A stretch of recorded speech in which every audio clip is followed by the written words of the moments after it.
எல்லா பிரச்சனைகளுக்கும் அறிவு தெளிவு இல்லாதது தான் காரணமான்னு நம்ம நேயர் ஒருவர் கேக்குற கேள்விக்கு நம்ம ஐயா என்ன பதில் சொல்றாருன்னு பார்க்கலாமா? வணக்கம் ஐயா. ஐயா சொல்லுங்க. ஐயா வணக்கம். ஆமா. வணக்கம். ஐயாவோட புரிதல்ல இப்போ ஒரு சில வருடங்களா தீவிரமா ஃபாலோ பண்றீங்க. சரி ஃபாலோ பண்ணதுல ஒரு விஷயத்த கொஞ்சம் உணர்ந்தீங்க. சரி அந்த ஒண்ணை மட்டும் ஒரு 5 நிமிஷம் ஐயா சொல்லிக்கிறீங்க ஐயாட்ட. சரி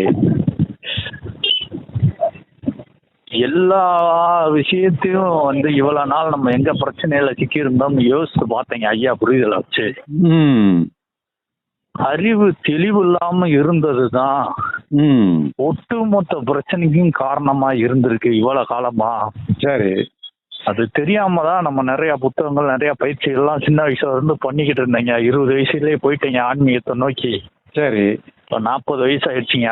ம் எங்கிட்டயுமே நிம்மதி இல்லாம ஒரு கட்டத்துல எங்கெங்கயோ போய் சரி ஒரு 36 வயசுல ஐயாவை ஃபாலோ பண்ண ஆரம்பிச்சீங்க. 36 37ல சரி முடிவு பண்ணி ஒரு மையத்துக்கு இப்ப ஃபைனலா ஒரு விஷயத்த தெரிஞ்சுக்கிட்டீங்க.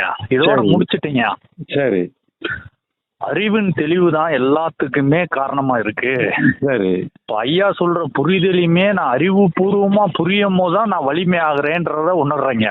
சரி சரி சரி அறிவு எந்த அளவுக்கு தெளிவா இருக்கோ ம். உறுதியா இருக்கோ அப்ப நம்ம எல்லா பிரச்சனையில இருந்து விடுபடுறோம் ஆமா ஆமா அப்படின்ற ஒரு விஷயத்த புரிஞ்சிருக்கேன். இது சரியாண்டு ஐயாட்ட கேட்கறதுக்கு தாங்க கால் பண்ணேன். சரியா சரி சரிதான் ஐயா சரிதான்.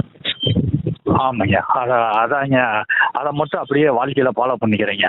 சரியா சரியா ஐயா ரொம்ப நன்றிங்க. ஓகேயா ஓகே நன்றிங்க. தொடர்ந்து இது போன்ற ஆன்மீக தேடல் மற்றும் வாழ்வியல் உண்மைகளை தெரிந்து கொள்ள ஐயாஸ் அகவல் சேனலை சப்ஸ்கிரைப் செய்யுங்கள்.